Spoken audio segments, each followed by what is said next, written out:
Good evening, everybody. I'd like to call the July 10th meeting of the Thousand Oaks City Council to order. Can you please all join me for the Pledge of Allegiance? I pledge allegiance to the flag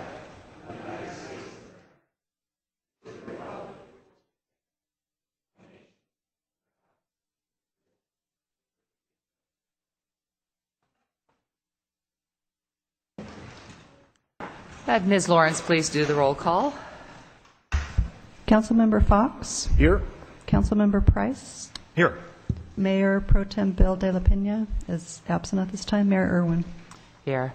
Item 4, request for continuance of any public hearings or agenda item. The agenda has been reordered to hear item 9A, the council member vacancy petition, after the consent calendar, followed by a short closed session recess, and then a return to the remainder of the agenda in order. And I'm going to be going up to the podium for special presentations.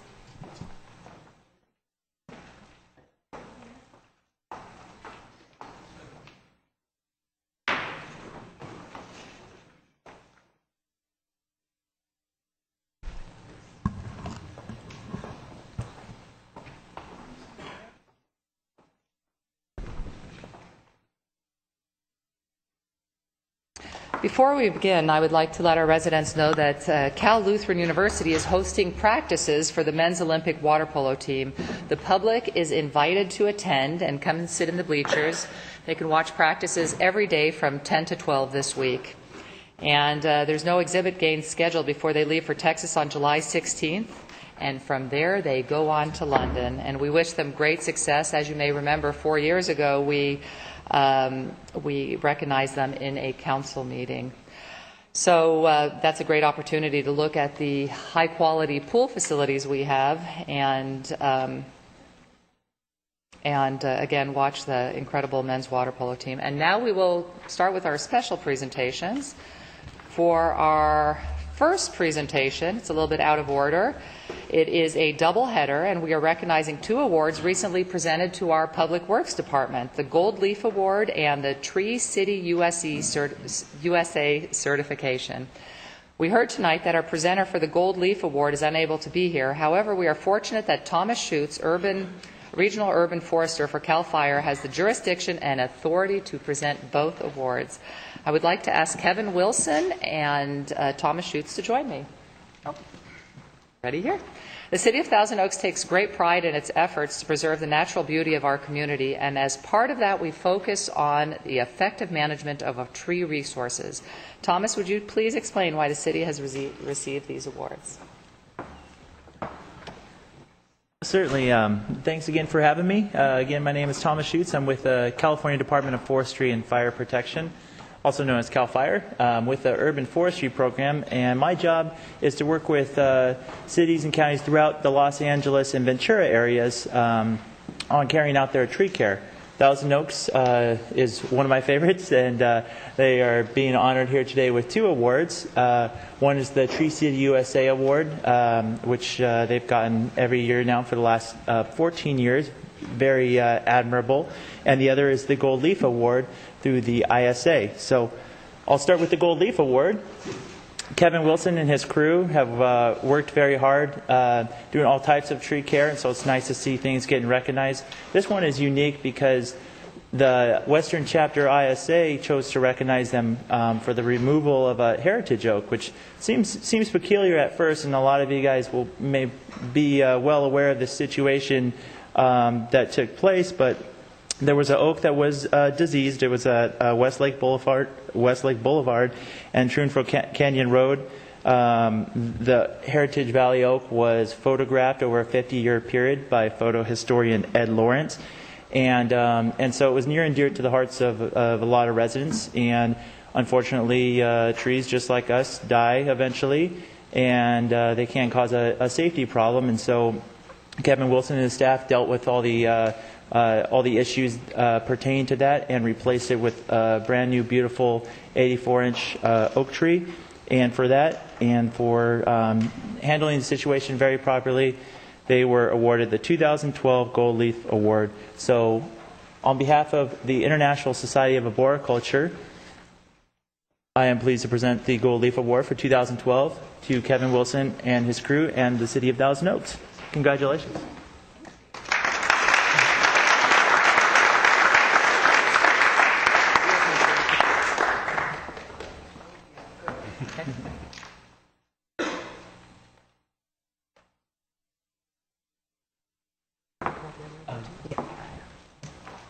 Secondly, and I know you guys have a lot on your Gantt, so I'll try to be quick, but Tree City USA is a program run by the National Arbor Day Foundation.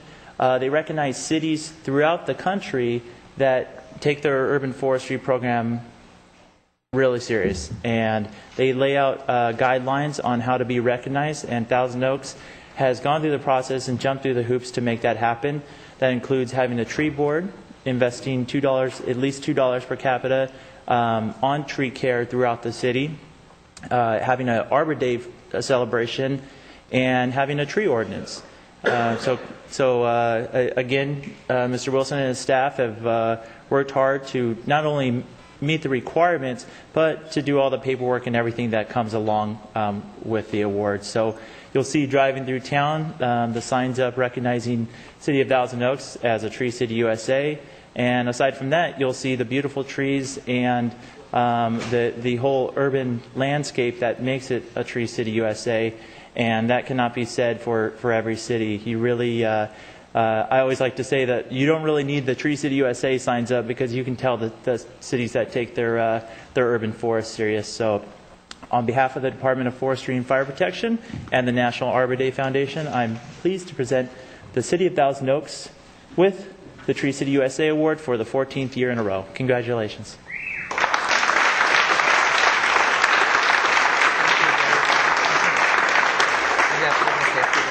Yeah.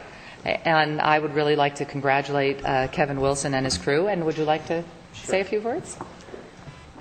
I'd like to thank the City Council for its continued commitment to the city's urban forest. It's really your support that makes the achievement of these awards possible. So thank you very much.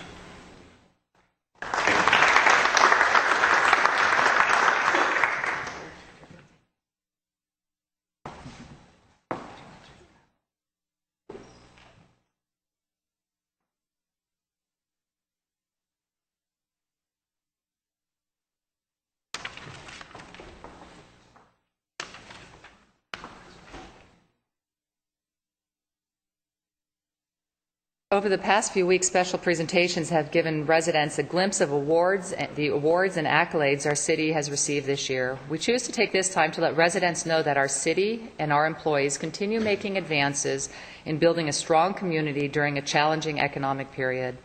In line with this comment, tonight we are sharing the news about a recent award presented for the outstanding efforts on the Thousand Oaks Boulevard Specific Plan. I would like to ask Stephanie Edmondson, the award juror for the Central Coast chapter of the American Planning Association, Mark Town, Deputy Community Development Director, and Haider Alawami, Senior City Planner, to join me. Good planning has been a key ingredient in the development of our city, resulting in a balanced blend of living, working, shopping, civic, and cultural facilities. Tonight we are celebrating the most recent chapter in the city's rich planning history, in which we recognize the recently adopted Thousand Oaks Boulevard Specific Plan. Here to present the award is Stephanie Edmondson, award juror for the Central Coast chapter of the American Planning Association, as well as the principal planner for the city of Malibu. The APA is the nation's largest planning organization with roots going back to 1909. Stephanie, can you please tell us more about this award? Sure. The California chapter of the American Planning Association annually honors innovative plans, projects, and achievements of local APA California sections. The APA's Central Coast Award for Hard-Won Victory recognizes the positive effect of hard-won victories by professional planners, citizen planners, or both working together under difficult, challenging, or adverse conditions. The Thousand Oaks Boulevard Specific Plan is a true private-public cooperative effort to create a blueprint for the revitalization of the city's main commercial corridor. The plan was a multi-year focused effort to solve a planning challenge of a community-wide importance. The result, a hard-won victory for your community. Congratulations.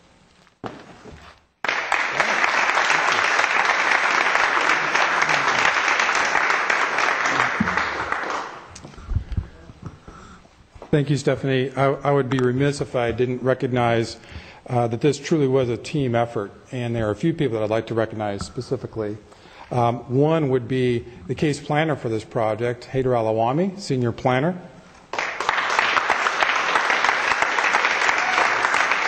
Haider was with this project from start to finish and did a great job shepherding it through the process.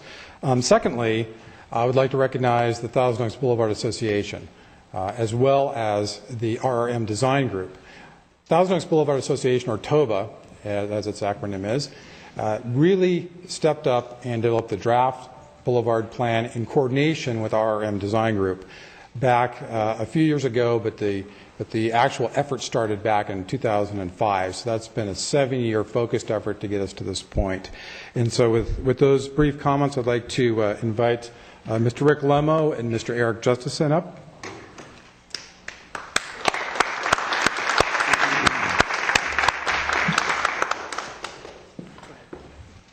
And I think it's only fair, again, this is Mr. Justison to my right and Mr. Lemo to my right.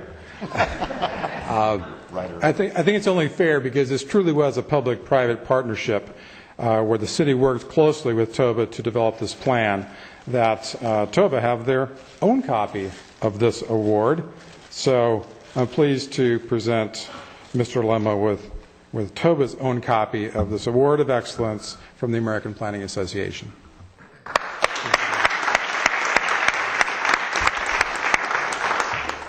Good evening, Council and staff. I thought about what I wanted to say tonight, and when I got to the bottom line, I thought, gosh, that's awful hokey. And I had decided not to say it, and then this past weekend, Andy Griffith passed away, and I thought to myself, you know, one of the greatest things about him and Mayberry was they had the courage to be hokey. So I want to be just a little hokey and tell you that this is one of those few times where we can say we are like Mayberry all over again, because of the work of so many people on our staff and the courage of our council and the hard work of some volunteers on TOBA, and on behalf of Rick Principe, who is not only vice president of TOBA but chair of the bid, and he's unable to be here tonight due to health challenges. I wanted to make certain that we let you know that this really was kind of a symphony that worked out really, really well. That doesn't mean that was in tune every day of the week and every time we tried to do it. But because of the patience and the knowledge and the ability to impart that knowledge to people who didn't have it, like myself and others, because of John Prescott and Scott Mitnick and Mark Watkins and Mark Town and Haider Alawami and many, many others that I apologize right up front for missing. Even though this plan took so many years, it was worth it. It taught us all what we needed to learn and has now given us a real step forward of how to give what the citizens have said was so important to give to them through our attitude survey. And so on behalf of everybody at TOBA and the entire group of trustees at the bid, I want to make certain that everybody knows just how grateful we are of the courage of our council, the hard work, dedication, and patience, mostly patience, of our staff. And we're always thankful for our citizen volunteers. And thank you very much. And thank you, team. Really appreciate it.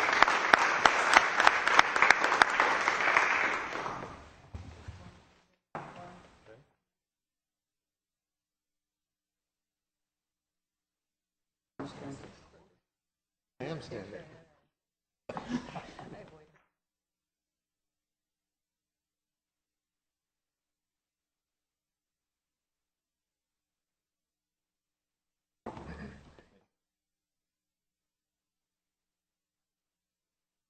And again, thank you to APA for recognizing this wonderful achievement, and we will look forward in the coming years to a vibrant downtown area. And now I'd like to have our assistant analyst, Rachel Wagner, join me. There's Rachel. Welcome, Rachel. For our third presentation, we are pleased to introduce the winners of the city's photo contest, Faces, Places, and Open Spaces. With over 125 submissions, we received numerous wonderful images, but we were only able to choose 3 winners in each category. Rachel is our public information division and the staff person responsible for coordinating the contest. I will ask Rachel to introduce our winners. Rachel. Thank you, Mayor Irwin. Good evening. I would just like to start out by thanking everyone who participated in the city's first annual photo contest. The contest was a great success and gave photographers of all ages and skill levels the opportunity to get involved with something fun. I'd also like to give a special thanks to the judges that helped select the winning photos anonymously, and they are members from the Cultural Affairs Commission, COSCA, and the Chamber of Commerce. You can view all of the winning photos online at toaks.org/photo contest. And now let's meet the winners in each of the 4 categories. First, in the environment category, first place winner is Mike Shaw for his photo of horses in the mist. So Mike, can you come up here?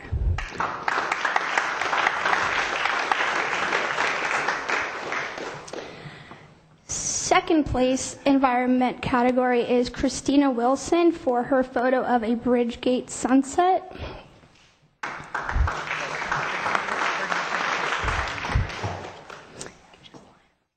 And third place is Kelly Hammerslag for her oak trees on the Los Padres Trail. And she's not going to be able to be here tonight because she just had a baby. In the next category, our architecture and structure, the first place winner is Shima Tishimanga for his aerial of Dos Vientos. Second place is Desiree Vidal for her trio of red umbrellas at Gardens of the World.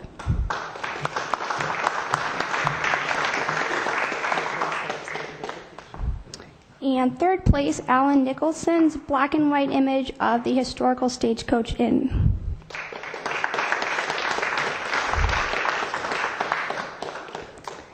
And for our people and places category, the first place winner is Desiree Vidal for our photo of a girl running through the Jan's Marketplace fountains.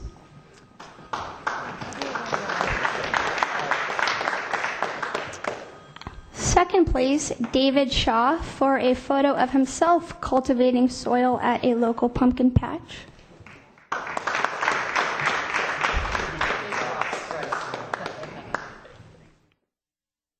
And third place, Desiree Vidal for a third winning image of a woman jogging on Wildwood Paths.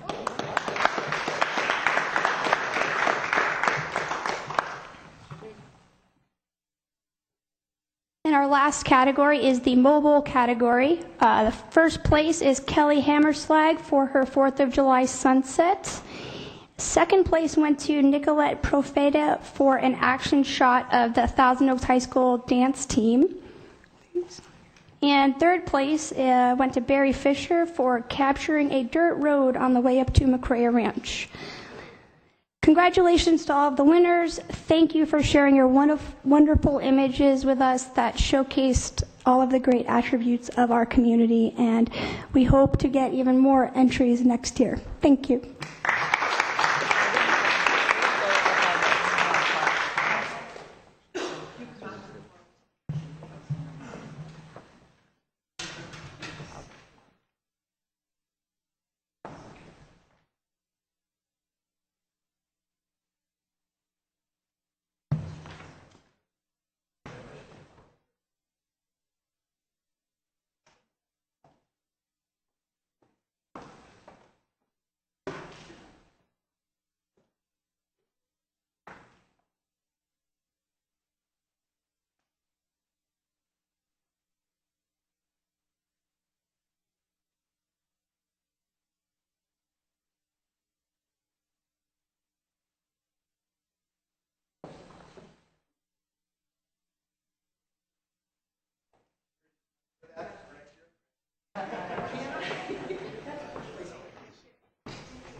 That was good. And our final presentation will be a treat for everyone listening this evening. Cabrillo Music Theater, one of our fabulous resident companies at the Civic Arts Plaza, drops by our council meetings periodically to give us a preview of their upcoming performance. I would like to introduce Cabrillo's artistic director, Louis Wilkenfield, to tell us about their next show. Louis, thank you for all that you do to make Cabrillo a great success. Thank you, Mayor. Thank you all for hearing what we're going to present tonight. I want to tell you something very quickly. I've been in this position 16 months. You've seen me here for 6 shows. In that amount of time, 3 communities in Southern California, just like Thousand Oaks, have lost their resident musical theater companies. They've gone out of business. South Bay Civic Light Opera in Redondo Beach, Fullerton Civic Light Opera in Fullerton, Orange County, Reprise Theater Company in Los Angeles. They've all lost their companies. We are working very hard here at Cabrillo Music Theater to keep Broadway in your backyard and to keep the arts represented locally here because of the many ways that we contribute to the arts.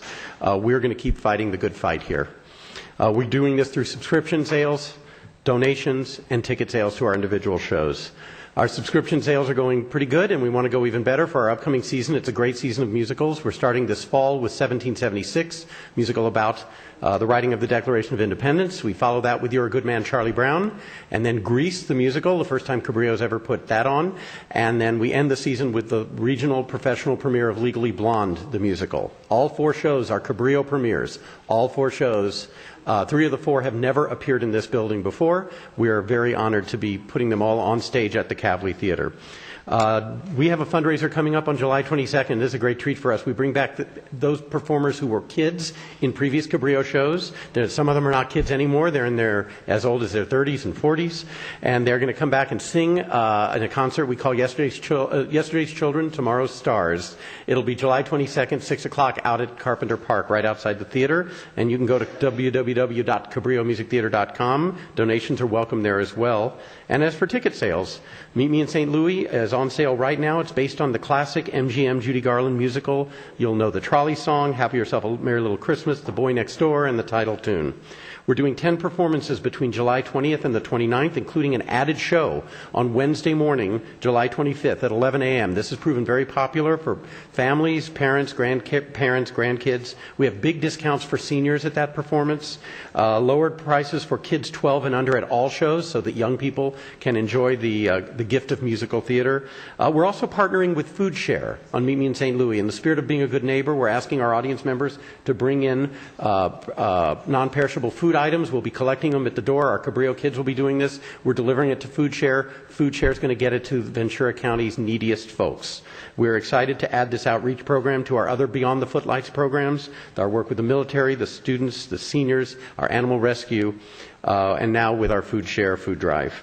Tickets are on sale at Ticketmaster and here at the Civic Arts Plaza box office. The combination of these 3 things, season subscriptions, donations, financial support from the community, and single ticket sales, will help Cabrillo through this difficult time and ensure a strong future for the local performing arts community. Now, I've brought some of the cast of the show. I'm very excited about this. Cabrillo, as you know, has become a well-known home of future stars. Adam Lambert, Catherine McPhee, Amanda Bynes, and many, many more have all used the Cabrillo stage as a liftoff point on their journeys to stardom. With Meet Me in St. Louis, we give you an entirely new group of young performers who will make their mark on musical theater. Tonight, please welcome Haley Shukiar as Tootie, Antonia Vivino as Agnes, and Alyssa M. Simmons in the role of Esther, made famous by Judy Garland. And with Chris Kimbler at the piano, here is a little musical entertainment from Cabrillo Music Theater's Meet Me in St. Louis. I'll see you at the show.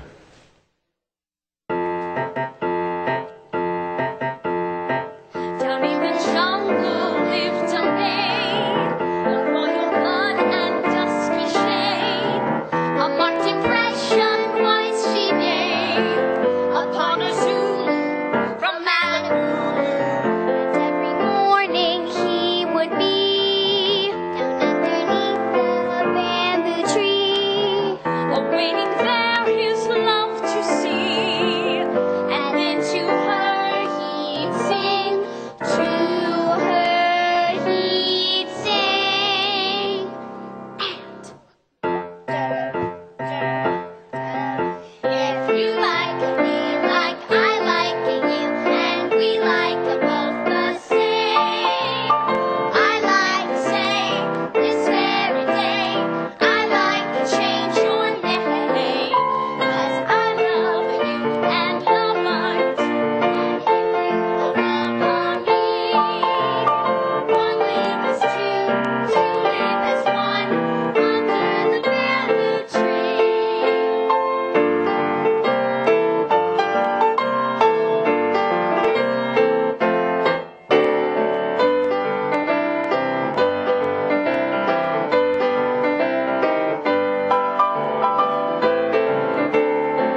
can say. Doesn't try to please me, doesn't even tease me, and he never sees me glance his way. And though I'm heart sore, the boy next door affection for me won't display. I just adore him, so I can't ignore him. The boy next door.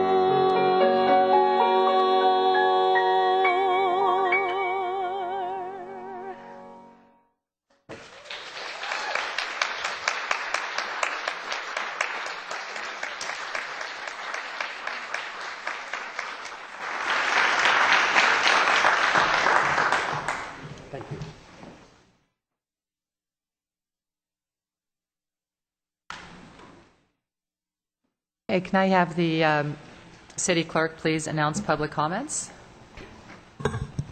This is the time and place for public comments. A speaker card is available for those wishing to address the City Council regarding items on the agenda or on a subject within the city's jurisdiction. Speakers for public hearing items shall be called and heard during the public hearing. All remarks should be addressed to the council as a whole, and all documents for City Council and the official city records should be presented to the city clerk prior to speaking. Speakers are requested to state their name and community of residence for the record. Under state law, public comment matters may not be considered by the council unless listed on the agenda, but may be referred to the city manager for administrative follow-up. 4 people have presented cards, and pursuant to council standards, speakers are allowed 3 minutes. The yellow light displays when you have 1 minute remaining. Thank you, Ms. Lawrence. Our first public speaker is going to be Todd Zink.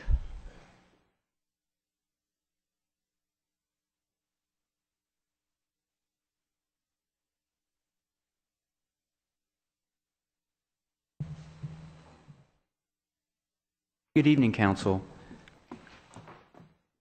I have the privilege tonight to present you an American flag and put it into a little bit of context for you. We all know 9/11 happened over 10 years ago. And at this very moment in time, there's men and women still serving overseas to right the wrong of 9/11. And I've had the privilege to be with these men and women this time last year in Afghanistan.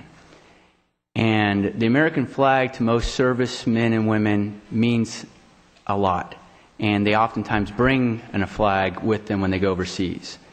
And on July 4th, instead of on the 9/11 10-year anniversary of flying the flag, which was made available to me, I chose to fly it on July 4th because I thought it was more appropriate because of what that date represents and that's embodied in the flag. But I can tell you, having served in Iraq and Afghanistan, that it's communities, I live in this community, I can tell you it's communities like this and specifically what I just saw tonight in terms of the depth and of what a community can bring to a person. The men and women over there fight in large part for what you all provide to your citizens. And if you grew up in this area, you may just, I don't want to say take it for granted, but it's just a way of life. But I can tell you it's very unique, and it means a lot to the people over there, and they think of home a lot in places like this. So what I have here is I have a flag that was flown last year in Helmand Province, Afghanistan on July 4th, and it's accompanied with a certificate that I'll read off to you that puts the flag in context so we don't forget what it means. Our nation and what we stand for that is represented so beautifully in our American flag shall never perish from this earth so long as men and women are willing to risk everything they have to include the most precious gift of life. so that the words in our Declaration of Independence shall continue to live in us and be an inspiration for all people of the world. Remember 9/11? This certifies that the accompanying American flag was flown over the Base Defense Operations Center at Camp Leatherneck in the Helmand province of Afghanistan during Operation Enduring Freedom on July 4, 2011, and dedication to the city of Thousand Oaks, California, for outstanding patriotism, commitment to the military, and support above and beyond the call of duty. It is my honor to present this flag with the accompanying certificate to the city of Thousand Oaks. Thank you.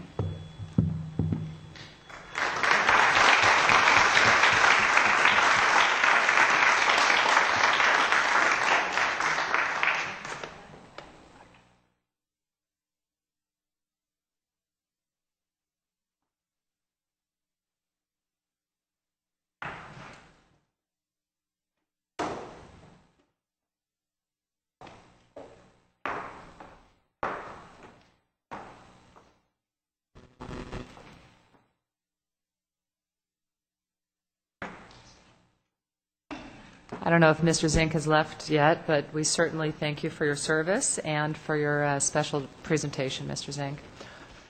Our next speaker is Andy Levine, and he will be followed by Sharon Moreau.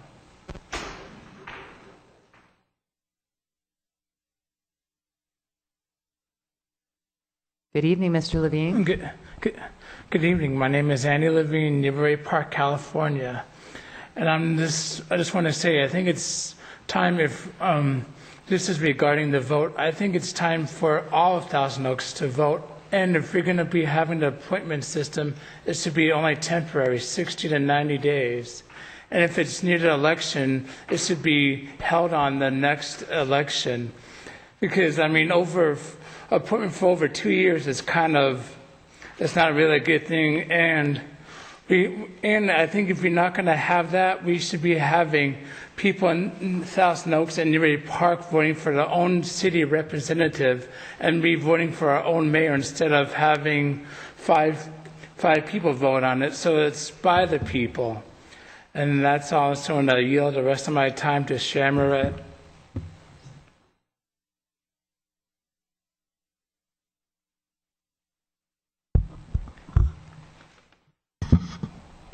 Sharon Moret, Newbury Park. Washington and even Lafayette, who came from France, fought to help gain our freedom from England. We were ruled and taxed without a representation.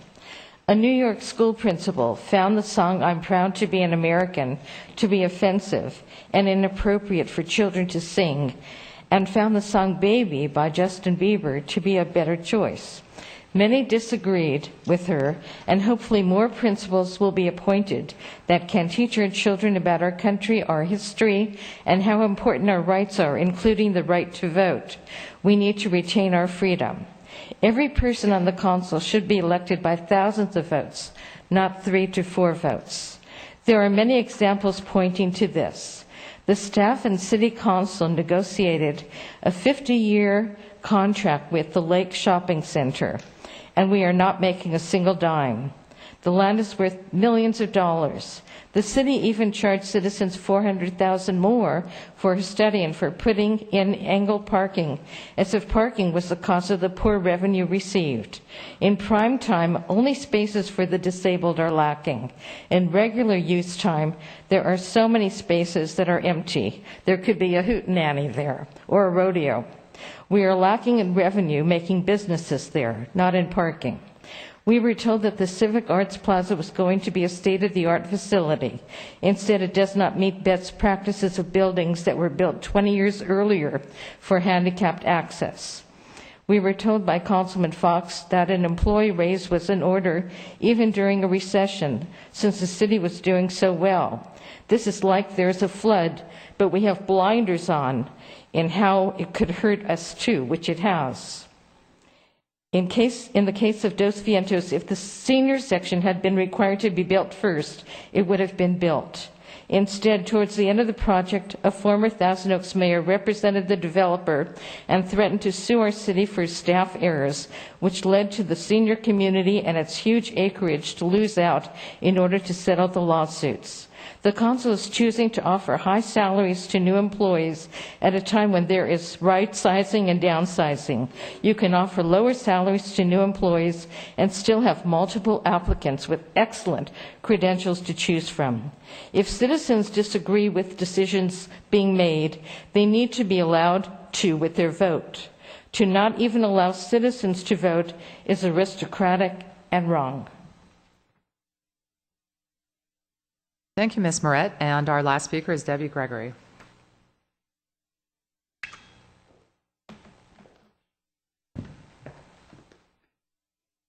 Debbie Gregory, Thousand Oaks. I was just so moved by the speaker that presented the flag from Afghanistan. The men and women that serve in our nation's military are extraordinary. They write a blank check up to and including their lives to preserve our freedom so that we can live the way that we do. And that speaker made a comment that, you know, we take things for granted.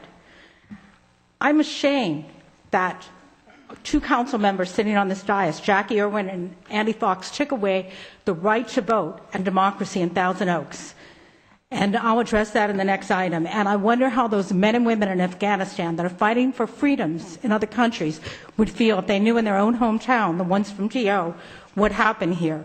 It really is appalling.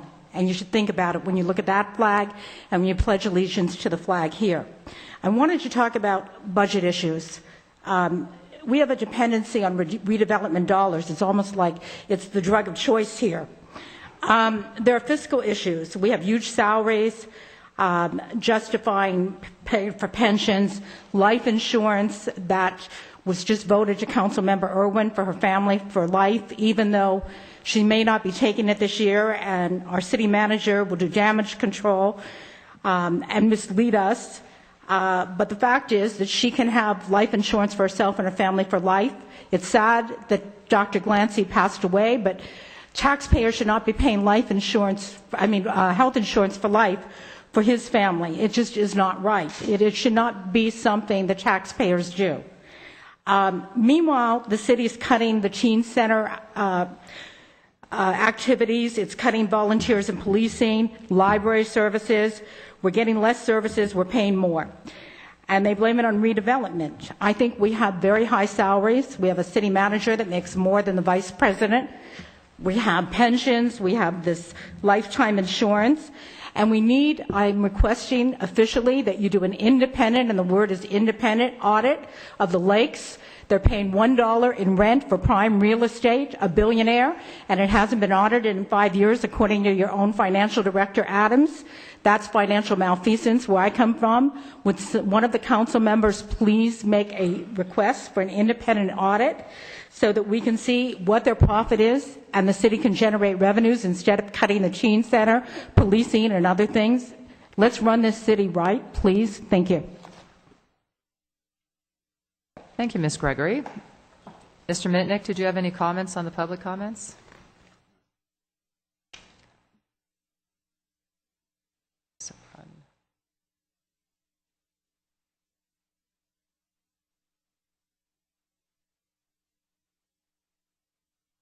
All right, we are on to the consent calendar. Councilmember Bill de la Pena.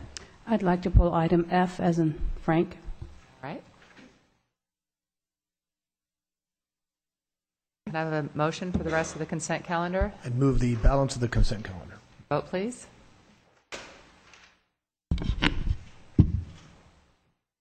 Motion carries 4-0.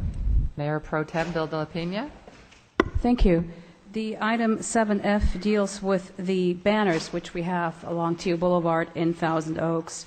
And some of you may have noticed that some of the banners may have been a little outdated. Some Christmas banners were up for several months during Easter period, probably from the year before. And I was just wondering what the, if staff could explain now the shift from the Thousand Oaks Boulevard Association managing the banners to the city now handling this, and what are the pros and cons, and what would be the expected revenue from those banners, as well as any expenditure from the city as a sponsor of any of the events.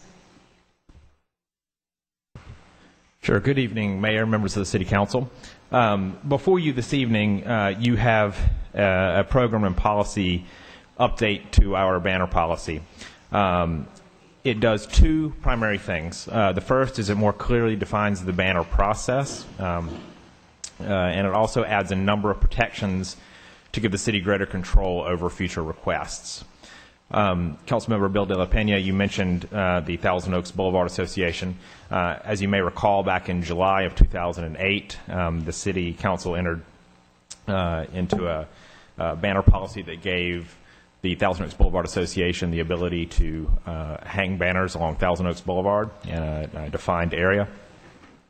That was for a 3-year period. That period has lapsed. And we have now received a number of requests from other organizations, school organizations, community organizations that are interested in putting up banners in various areas of the city. So staff sat down and crafted some amendments to the policy that we had adopted under the Thousand Oaks Boulevard Association to create a clear process and procedure for these groups and organizations to come forward and make requests. To your point about financial, any funding that would be tied to this, this is simply cleaning up the process and procedure for requesting banners and expands the area where banners can be hung in the city. It's not the city's intent to be entering into banners ourselves and paying for those banners. There is a process that's outlined for groups that are interested in doing that and paying for it in whole to come forward and request that.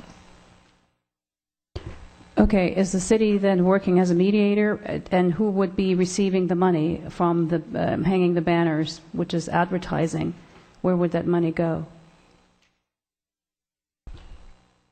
The money that is outlined in the procedure is cost recovery, and that money is tied to the staff time used for reviewing the permit, the staff time for creating the encroachment permit, and all the pieces that come within that. So this is not going to be a moneymaker for the city? It is not. That was not its intent. Okay, so you have evaluated as to how much staff time would be needed. What if the program costs the city more than it brings in? As I mentioned, the fees that are tied in here are cost recovery, so the intent is to recover 100% of the costs. And this is beginning or effective immediately for how long? This policy will be in place after adoption in perpetuity until it was changed. Okay. Do you foresee any other advantages or disadvantages in taking over the program from TOBA? Well, I think the key advantage is that we're offering a clear and concise process for organizations that are interested in applying for a banner permit. And it also adds some additional protections. You mentioned outdated banners, for instance. The policy now outlines that banners may not be up longer than 60 days. And so that gives us that protection built into the policy. Okay, and if there are any problems with it, if anybody is in violation of that agreement or the policy, what happens?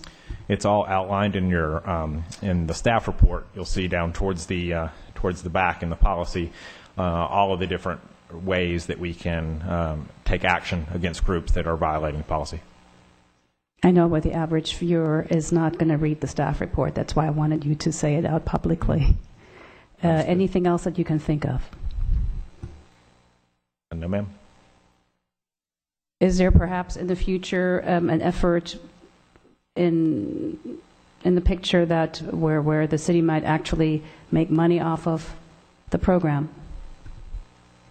That's not our intent in this particular program. The intent was to create a clear roadmap for those groups that are interested in going forward with this that meet the qualifications outlined in here to go through. And that's our intent.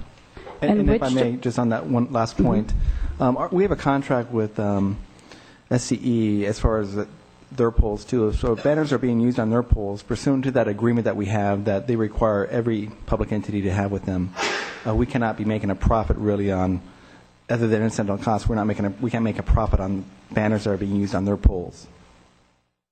And lastly, thank you. Lastly, what is the reason that TOBA did not want to renew this contract? It's my understanding that TOBA kind of ended the useful life of the program and didn't elect to go forward any longer with it. Thank you. Move approval. Vote, please. Motion carries 4-0.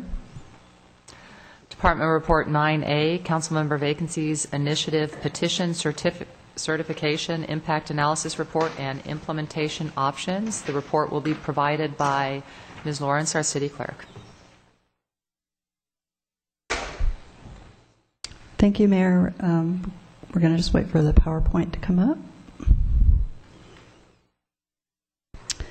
Just a little background on the initiative. A notice of intention to circulate the petition entitled Thousand Oaks Right to Vote Initiative was submitted on March 8, 2012 for the purpose of qualifying the measure for the next scheduled city election.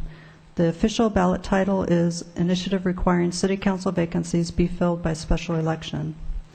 The initiative imposes the requirement that all vacancies of the City Council be filled by immediately calling for a special election, which shall be held at the next regularly established election date, not less than 114 days from the call of the special election. The initiative also authorizes the City Council to make an interim appointment to fill the vacancy, with the term ending on the date of the special election. The petitions were circulated and filed with the City Clerk on June 11th. A raw count was performed, and proponents received a receipt for approximately 10,421 signatures. The petitions were then delivered to the County Elections Office for signature verification. Due to the timing of submitting the petitions and the August 10th deadline to place the measure on the November 6th ballot, if Council selects this option, staff recommended and City Council approved preparation of an impact analysis report on June 26, while the signatures were being checked by the county. The county had 30 working days to check the signatures, and it was anticipated the certification, presentation of the impact analysis report, and election options would be presented at the July 24th council meeting. On June 28th, the County Elections Division completed the signature verification and found 8,332 signatures sufficient. 10% of the voters, according to the last report of registration by the county elections official to the Secretary of State at the time the notice of intention was published, is required in order for the city clerk to certify the sufficiency of the petition. The valid number of signatures at 8,332 meets and exceeds the 10% required. The report of registration figure was 72,785. Therefore, the number of signatures needed was 7,279.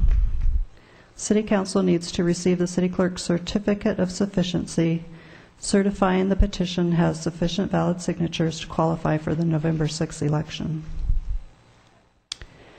Filling city council vacancies is governed by the California Government Code 36512, which generally described as follows. One, if a vacancy occurs within 60 days, it would be filled by appointment or special election to be held on the next regularly established election date, not less than 114 days from the call of the election.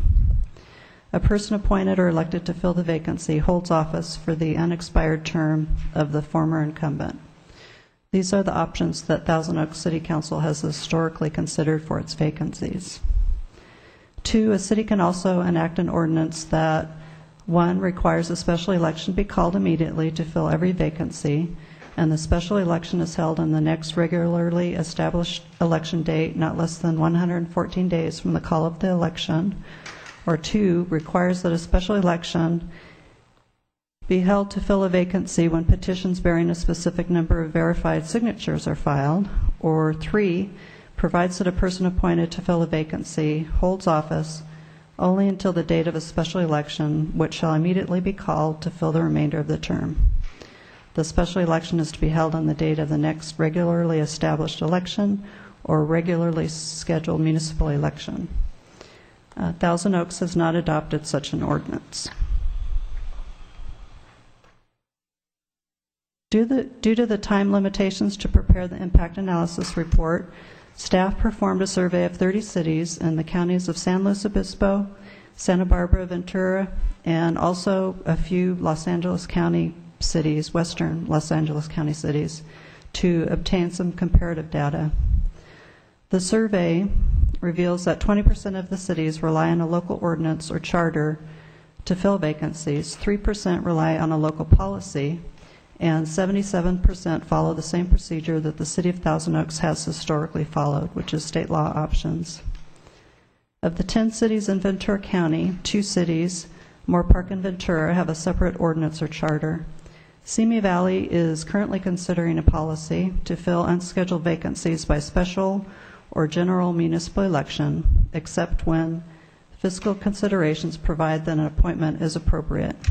Detailed information on all the cities are identified in the exhibit to the staff report. Thousand Oaks has had 8 vacancies over the 47 years since incorporation in 1964. 3, or 37.5%, were filled by appointments. Another 3 were filled by special election, and 2, or 25%, were left vacant for 3 and 6 months.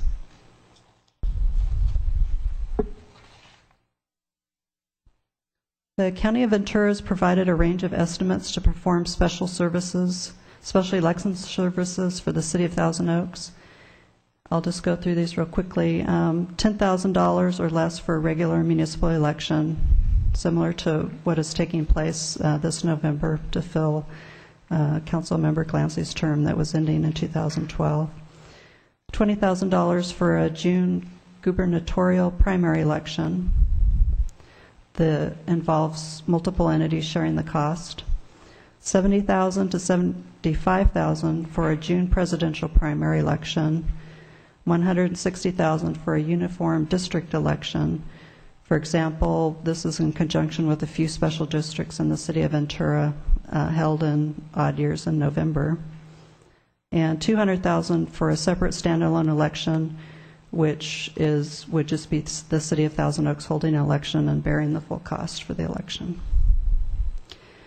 Also, if for any reason the County of Ventura could not perform our election services, an estimate was obtained from Martin and Chapman, which was $160,000. The next slide is showing a visual on how the timeframes are involved in a vacancy and the type of election that it would fall on, and estimated costs for elections in 2012 and 2013 scenarios. You can see the colors in yellow are $200,000. Those would be considered standalone at this point in time. The county doesn't have anything scheduled for those elections. The one in blue is $70,000 to $75,000 as a presidential primary. November of 2012 is $10,000, and the purple is $160,000 special districts in the City of Ventura scenario. The election code establishes specific election dates that a special election would need to be held on. In looking at the different scenarios, it looks like there's approximately could be 4 to 9 months in between the time of a vacancy and the special election, and the initiative does allow for an interim appointment until the election. Some of the impacts on legislative actions caused by vacancies, wanted to provide you with just some general information on majority votes needed for ordinances, resolutions, and orders for payment of money. 4/5 votes are needed for urgency ordinance, for the immediate preservation of public peace, health, or safety, interim ordinances, certain purchasing codes. 2/3 votes are needed for resolutions of necessity, and other areas that could cause inefficiencies or delays when we have a vacancy is when certain members have to abstain due to a conflict of interest, or there's a lack of quorum when more than one council member is absent. So tonight, council needs to take action to either adopt the ordinance as is or submit the ordinance to the voters at the November 6th election. And if City Council orders an election, it needs to adopt resolutions to add the measure on the ballot, consolidate the election, direct the city attorney to prepare an impact analysis report, and if desired, authorize the council or council members to file written arguments against the measure. And as you may recall, measures that are brought forth from the citizens, the proponent files the argument in favor, and the council has an opportunity, if they so choose, to submit an argument against. Also, if the city council is interested in rebuttal arguments, that needs to be adopted on the same day the election is called.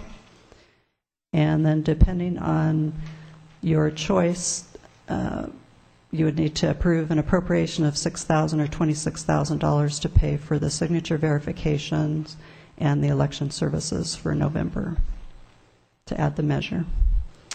And I'm available for questions. Questions of staff? Oh, all right.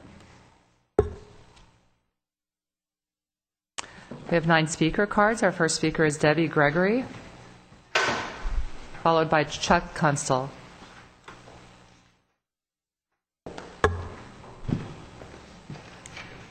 Debbie Gregory. I see this was moved up on the agenda, and I think a lot of people were planning on coming to speak. I wanted to talk about some of the issues. I hope that after taking away people's right to vote, after appointing a friend and colleague, when we should have had the right to elect someone, that you'll do the right thing and hear the people, over 10,000 people, that signed this initiative and adopt it, rather than putting a spin on it. And I have some issues in the report that I'd like to bring up.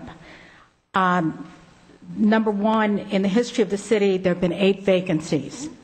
I remember the report says there's nothing unusual or different about how the 8 vacancies have been filled. The only times the council chose a 3-year appointment instead of holding an election was when Ed Masry resigned in early 2012. And when Dennis Gillette resigned. Those are the only times out of the 8. The most recent appointments prior to the right to vote initiatives were for much shorter times.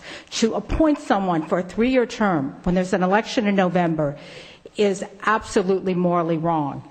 And removing our right to vote, to elect our officials, to keep a power on the council is wrong.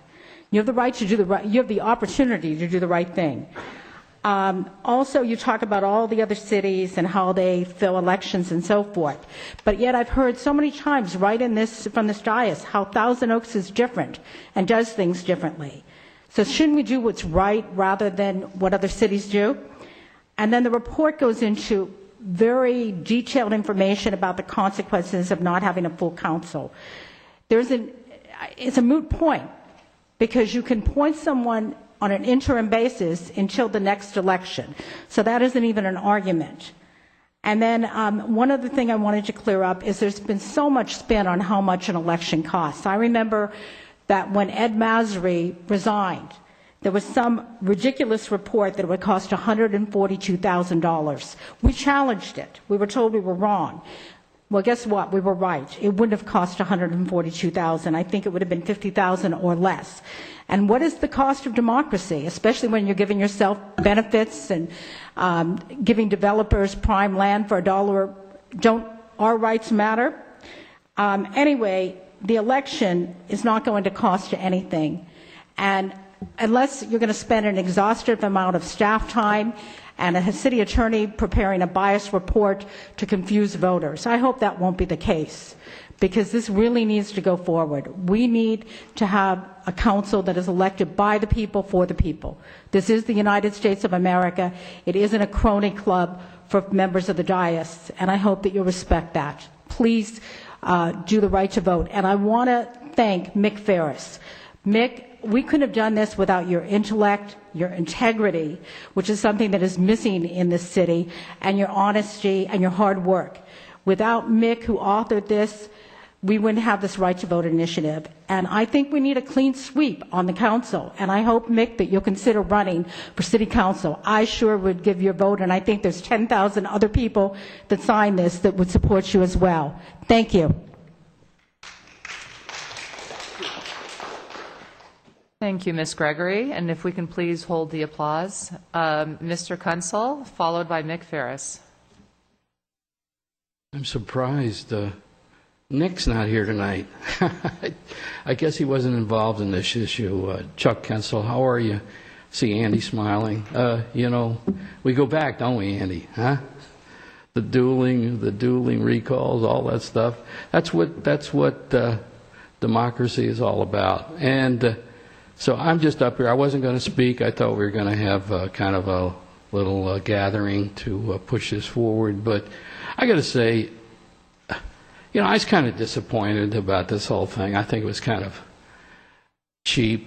We got a councilman here. I'm sure he's a cool guy. And he's on for 3 years? And he wasn't even elected? That's a little cheap for me. I mean, I'm from a Chicago kid. So that's the kind of stuff that goes down in Chicago. And this ain't Chicago, I don't think. I don't think this is Bell either. So we have people that are like Mick Ferris, who's done a hell of a job on this. And we have people like Debbie Gregory, who's monitoring you guys. And, if you got Debbie Gregory looking over your shoulder, you better watch it. Because this ain't going to be a Bell. I think this is a wonderful town, but I think you guys ought to just do the right thing. We don't need to go to an election on this. And anyhow, that's about all I had to say. I wanted to thank Nick. I think he's a terrific guy. He's a rocket scientist. That's important. He knows the detail. I think he's a cool guy, and I've known him for a long time. He's an honest cat. And so I hope you do the right thing. Forget about the election. Go ahead and, just approve it, and we'll move on. I think it was a mistake, but that's where I'm coming from. So thank you. Thank you, Mr. Kunsel. Mick Ferris, followed by Ron Siegel.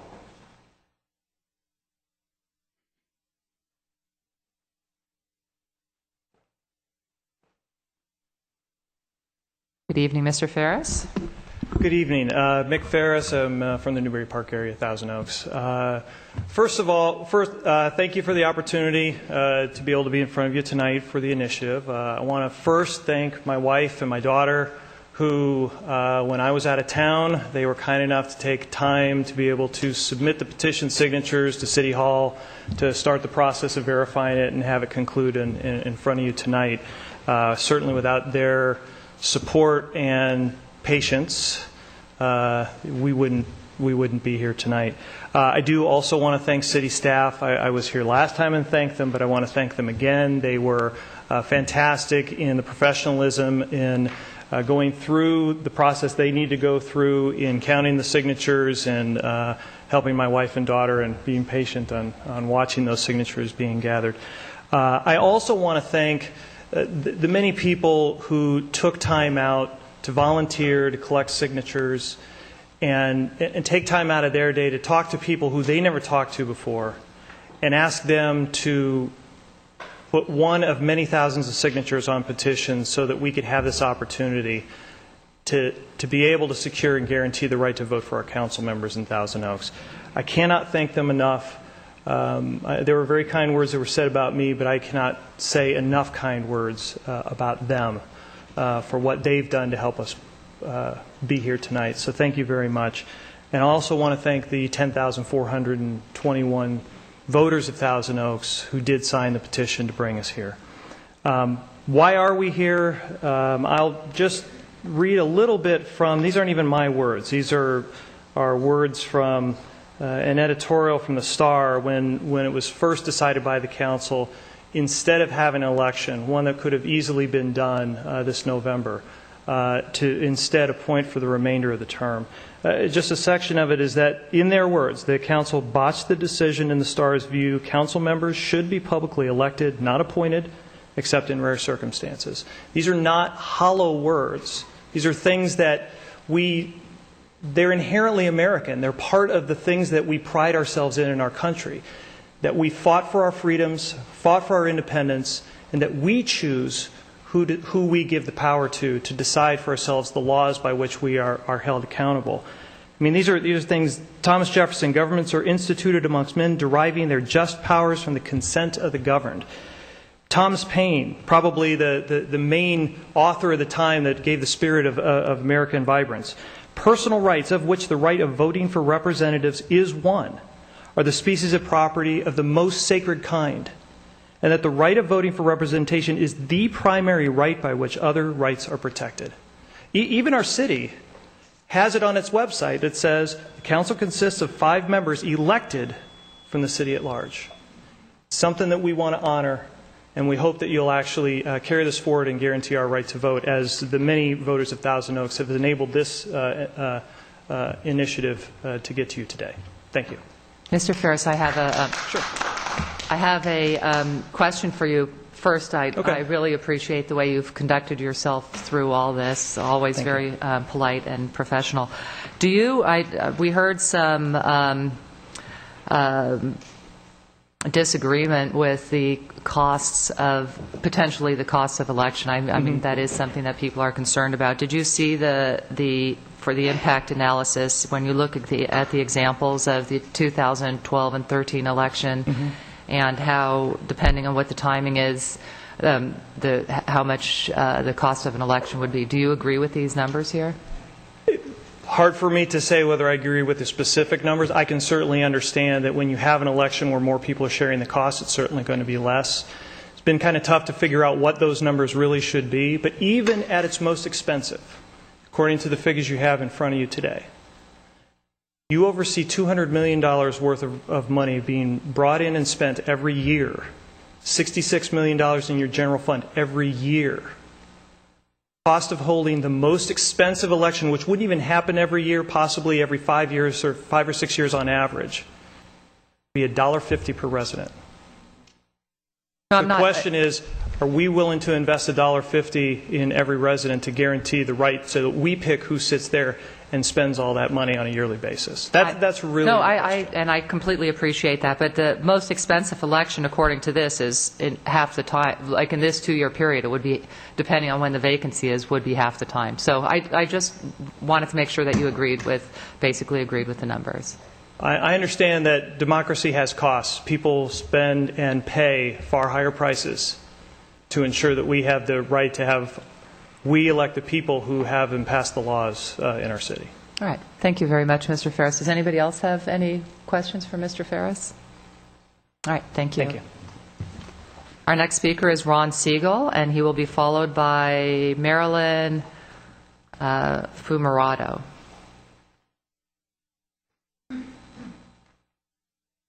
Good evening. First of all, thank you, Mick.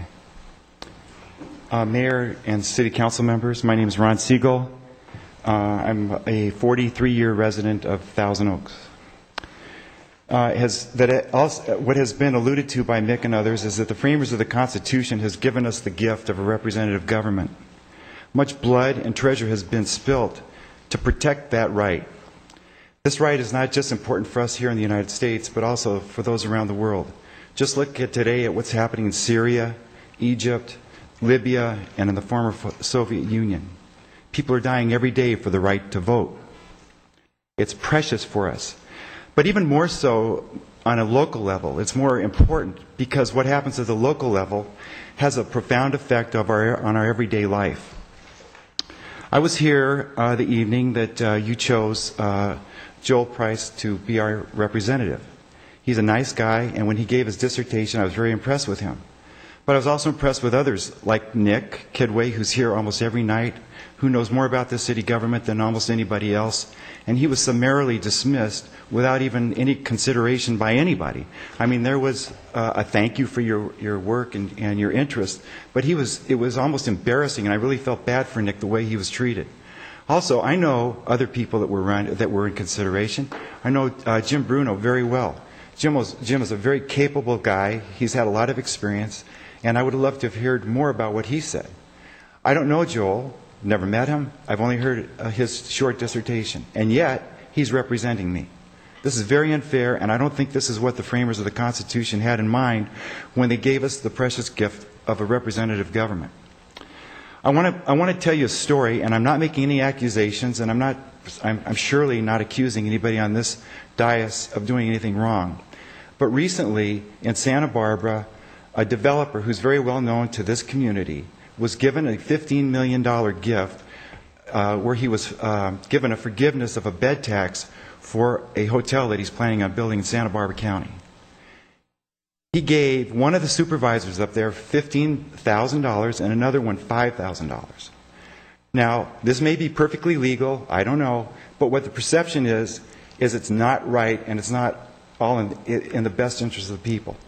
Now, this same developer has, like I said, strong ties with the people in this community. I'm not saying that he's done anything wrong, but it's about perception, and it's also about favors. If you give somebody a favor, then he owes you a favor. If you appoint a councilman, he owes you a favor. When the people elect a representative, that representative owes the people that elected him. That's why I urge you tonight to please pass this ordinance. Give the people a chance to decide who will represent them and preserve this precious gift that we've been given. Thank you very much.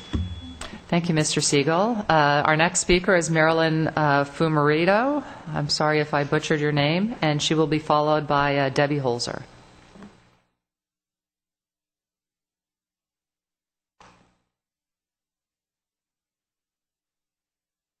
Thank you, council members. I helped to circulate the petitions to get the measure on the ballot so citizens can vote for replacement council members rather than have them appointed on their behalf.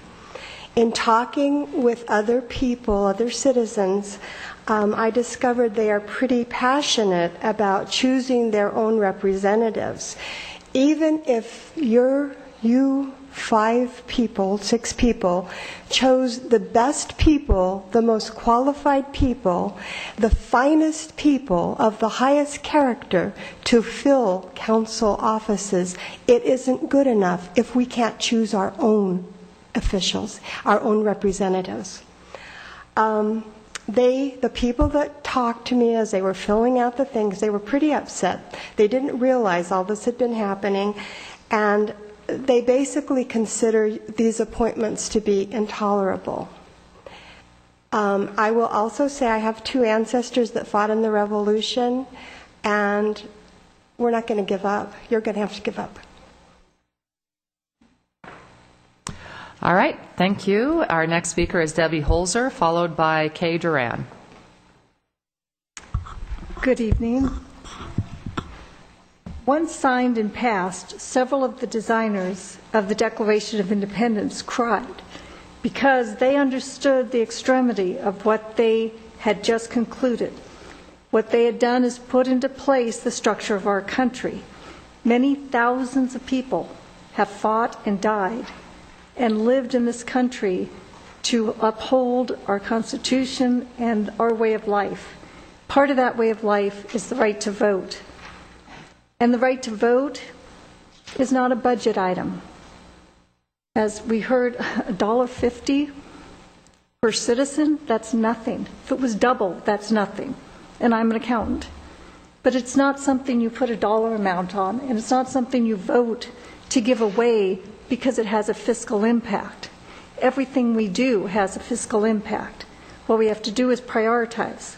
And the vote comes before funding a special event, angular parking spots, or many of the other things that really are not going to have a lasting effect on our society.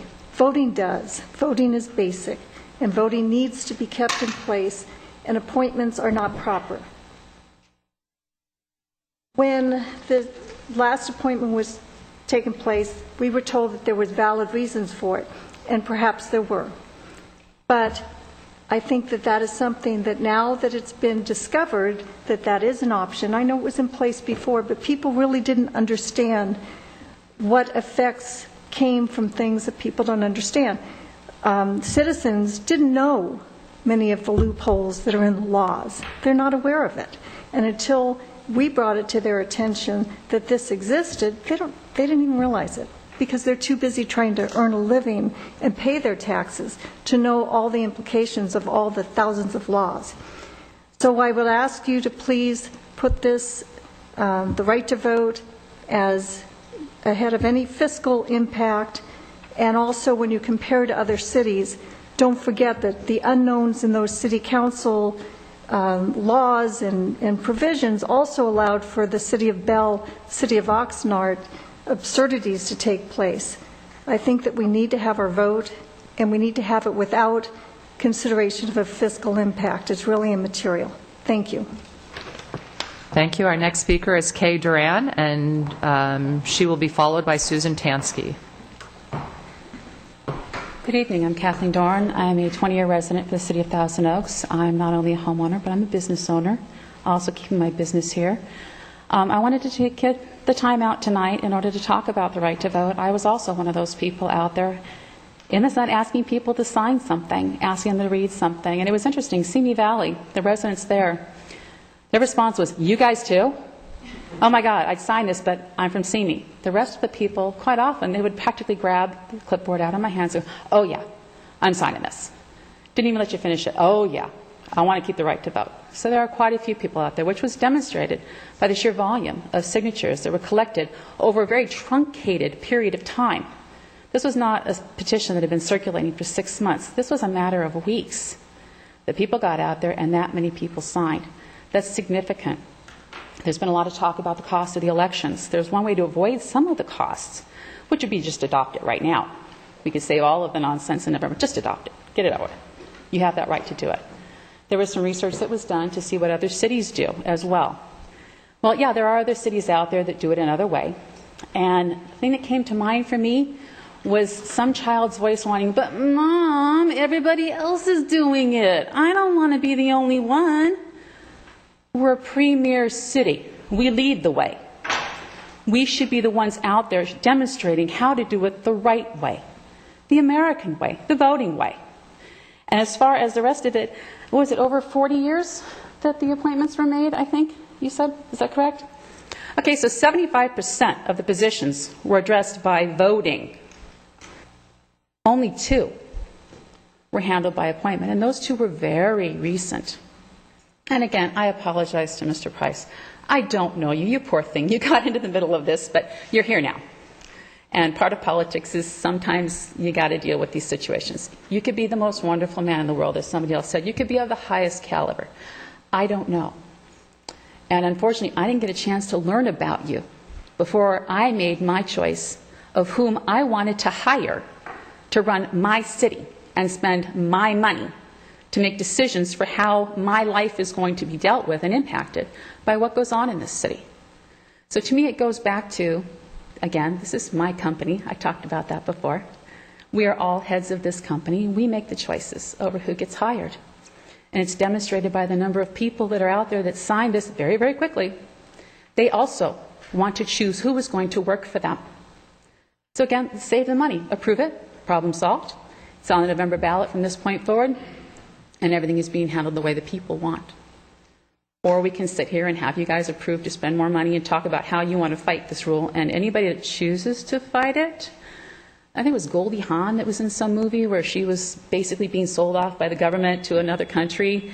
And she found out how, by her own complacency, she allowed this to happen to herself.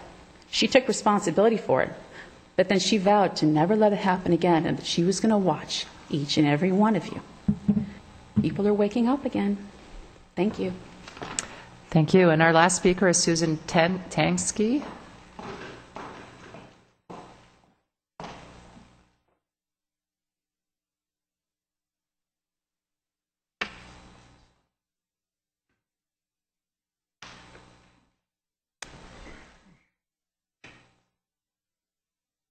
Good evening, Honorable Mayor and council members. I'm here to tell you about the right to vote ordinance. Some of it will be a repeat, and I apologize for that, of what others have said. There's a favorite saying about politics in Thousand Oaks that is oftentimes mentioned by one of the council members that goes like this: we don't do it that way in Thousand Oaks. It crops up from time to time as a shield that dishonors the city, because it is a defense against those that question why the city council does not display more transparency in its operation, why it does not like to hear opposing remarks or dissenting views, and why it does not provide its citizens more say in who will fill a vacancy on the council. I would rather hear it said, we do it this way in Thousand Oaks for the betterment of the city and for the citizens, offering them a direct say in elections by giving them a vote. For this reason, I propose that instead of building barriers to good citizenship, that the council adopt the ordinance governing the right to vote as it is presented tonight and avoid the perception of cronyism that pervades the majority on the council. Or am I wrong? Is it a reality that the council cares more about paying back its campaign contributors and maintaining the status quo and on who and how it votes? Spending time and money on a staff report that shows how an assortment of other cities in the state handle filling a vacant position on the council, and for such a long period, is a shameless exercise that is unwarranted in light of what a proper council, which I think you are, would do without hesitation, give the writers the right to choose. And thank you very much. Thank you, Ms. Tansky. And we have 5 statement cards for the initiative. 2 of them would like it put on the ballot. All right. Council? Fox? Thank you, Madam Mayor. Let me begin by thanking these speakers. The sense of community and your sense of how we should be represented by elected government, I think is shared by everybody in the City Council, so I appreciate your comments. The council was faced with a very, very unusual circumstance where inside 60 days we had 2 unanticipated vacancies. And I think all of us recognize that given the circumstances, given what is provided by state law, given that we need to make sure we have a quorum, that some difficult choices need to be made. And I certainly get that appointments, while the staff report points out, while they are rare, they do happen, and in a sense, it causes questions on the individual and the process. That being said, I do agree that while cost is something the council responsibly has to look at, I think the speakers, put it correctly, and that is, all things being equal, representatives of the City Council should be elected. So on that basis, I'm going to move to adopt 3A, which is basically to adopt this as an ordinance without altercation, and basically that the ordinance be read in title only, further reading be waived, and if no objection is introduced.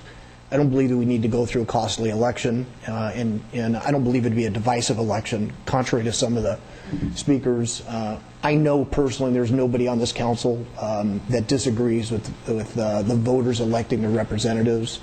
But from time to time, over the 47-year history, 3 members have been appointed. And I can tell you, in the circumstance we just had, 2 vacancies inside 60 days. And we have to have a quorum. We have to be able to do the city's business. And so while I recognize folks may have a different perspective, we did our best. So with that, I'll move to adopt the ordinance. And again, I thank the speakers for the comments.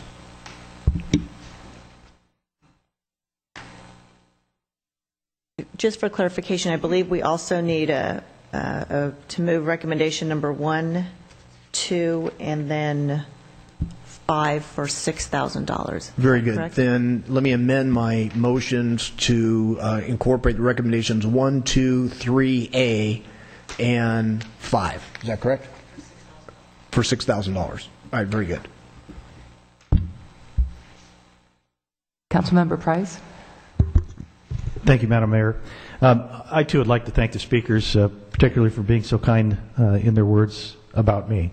I realize that I am the subject of much of this debate, and had I been seated on the council at the time the decision was made, not knowing what I know now, I'm not sure that I would have, decided differently.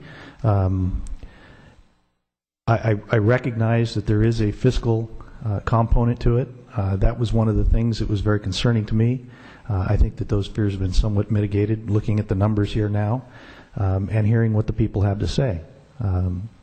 So with that, I would be in support of the motion. Again, I also believe that people have the right to vote for the people who represent them, and I think given the chance, I think you'd like who I am. Thank you. Mayor Pro Tem?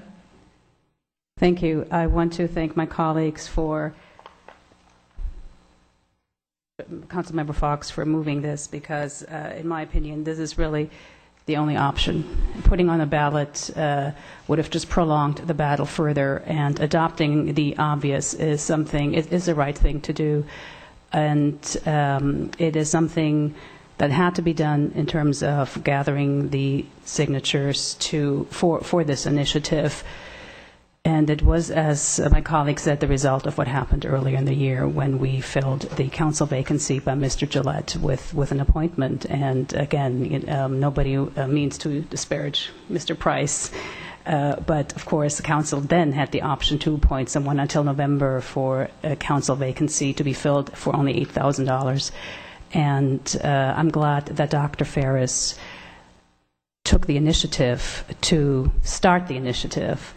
And I congratulate you in helping things move and really work for the better in the city of Thousand Oaks and for the better of our entire community, because now the residents will have the opportunity to elect their own representative, and that is all they've ever asked for. And cost is really not an issue in this, not when, as you mentioned, we have many other issues that cost a whole lot more money, and other people give their lives for democracy and liberty. So again, congratulations to you. I also want to thank staff for being highly professional in the way they conducted themselves throughout the entire process. So I wholeheartedly will endorse the motion.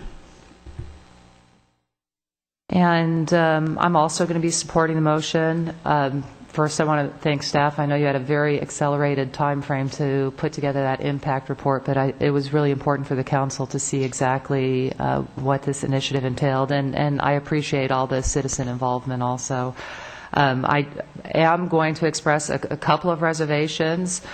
Future councils will have less flexibility, and we did, as Councilmember Fox said, have a very difficult situation this year with two very ill council members, and we made the best decision that we could under those circumstances. And then I still think, I do have a concern about the costs, but I think the overriding thing is that the council is supporting what the residents are bringing forth, and with that, Councilmember Fox, you have the last word. Right. Vote.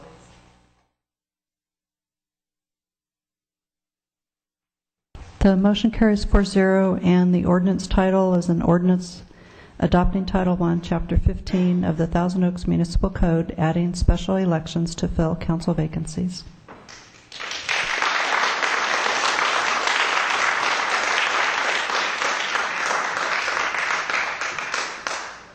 Okay, we are going to have a closed session right now, and Ms. Noonan, our city attorney, will announce.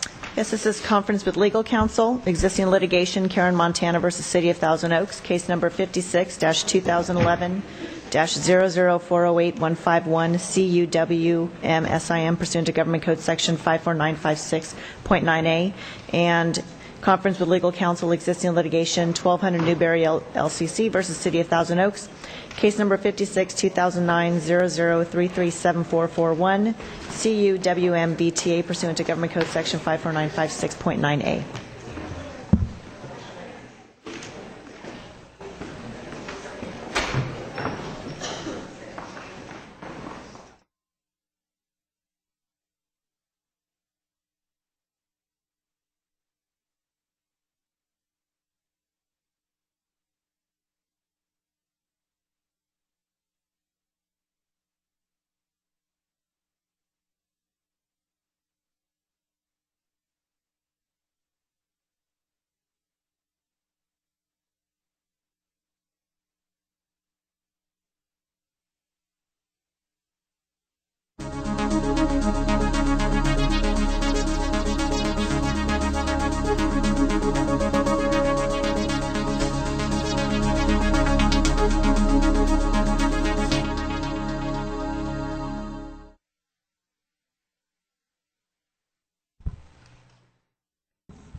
Welcome back. And does the city attorney have anything to report out? Nothing to report. All right. We are going to be, if the council is in agreement, changing the schedule a little bit. So we are going to move to Department Report 9B. Is everybody okay with that? Nobody cares? All right. Jay Spurgeon, our Public Works Director, is going to be doing the report. Thank you, Madam Mayor. This item requests City Council approval of funding for final design of the Thousand Oaks Boulevard undergrounding project. The project would place underground all existing utility lines along Thousand Oaks Boulevard between Duesenberg Drive and the east city limits, which is about a length of 2 miles. This project is important for several reasons. It completes the last section of undergrounding for Thousand Oaks Boulevard, improves public safety, increases reliability of power delivery system, enhances the aesthetics of our commercial corridor, and allows for the expansion of the Westlake High School football stadium. Funding for this project has long been anticipated to be from the Thousand Oaks Boulevard Redevelopment Agency. The redevelopment bonds sold in 2005 included this undergrounding project in its bond covenants. Recently, the state passed a budget trailer bill that allows the city to use these bond proceeds for intended projects. The funds advanced now for project design can, therefore, be later reimbursed from the RDA bond proceeds. Time is of the essence here. Preliminary design work by Southern California Edison will be completed next month, and final design needs to continue immediately so momentum is maintained and the project brought to a shovel-ready position by next spring. Construction could then begin using the RDA funds before the state puts up any further roadblocks. So the staff's recommendation is before you for this item, and I'm open for questions at this time. Okay, I do have a question I just want to verify with the city manager. When we saw this report before, we were talking about the money coming out of the general fund, and now we're talking about the money coming out of the general fund but being reimbursed by the redevelopment agency. And I would not be for at all putting this money toward this project unless it was redevelopment money. So you're assuring us that the redevelopment agency is going to be repaying the general fund? Madam Mayor, members of the council, in essence, that's correct. What's happened since that point in time when this was before, or scheduled to be before you last, was the state legislator and the governor passed a trailer bill for the budget which protects redevelopment bond proceeds that were previously issued within the parameters of the redevelopment decision, and this project meets those parameters. So the redevelopment bond proceeds will reimburse for the cost of this project. All right. And what the timing is, it just needs to be approved by the Oversight Committee then? Madam Mayor, members of the council, that's correct. From here, as delineated in the report, this project would, if you approve it tonight, the funding, then we go to the oversight board at the next scheduled meeting in a couple, 3 weeks. I'm not sure when that is. And then, assuming they approve it, because it is complying with the state law, it would then go to the Department of Finance for review and approval. So this is the process we need to go through. Right. Any other questions? Ms. Bill de la Pena? Thank you. I also have a question for, I guess it would be the city manager then.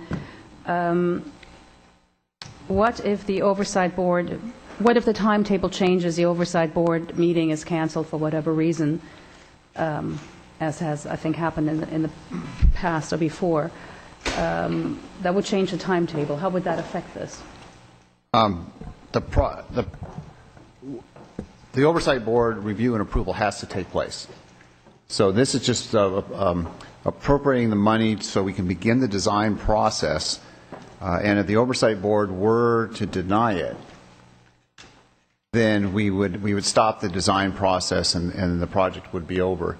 However, there's a very strong legal case to be made for the project to go forward because the project does comply with state law.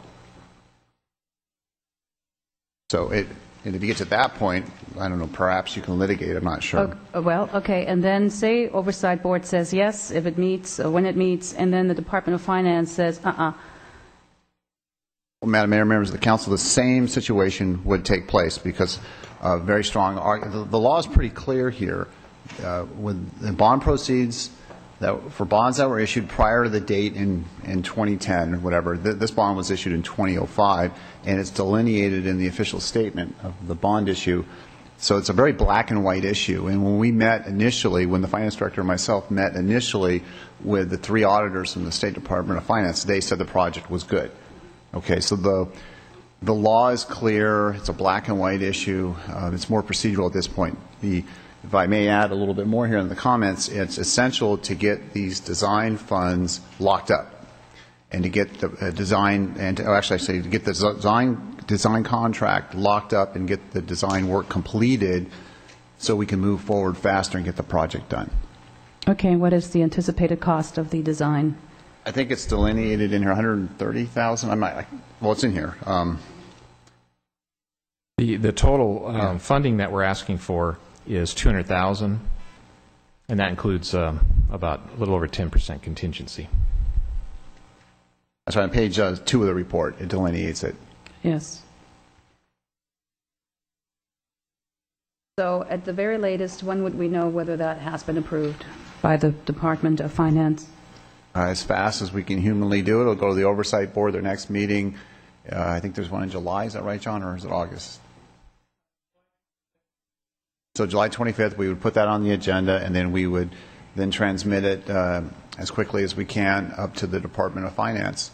We also have to deal with the Kelly Road project because there's bond proceeds for that. So within it's a matter of months here. We'll go as fast as we can.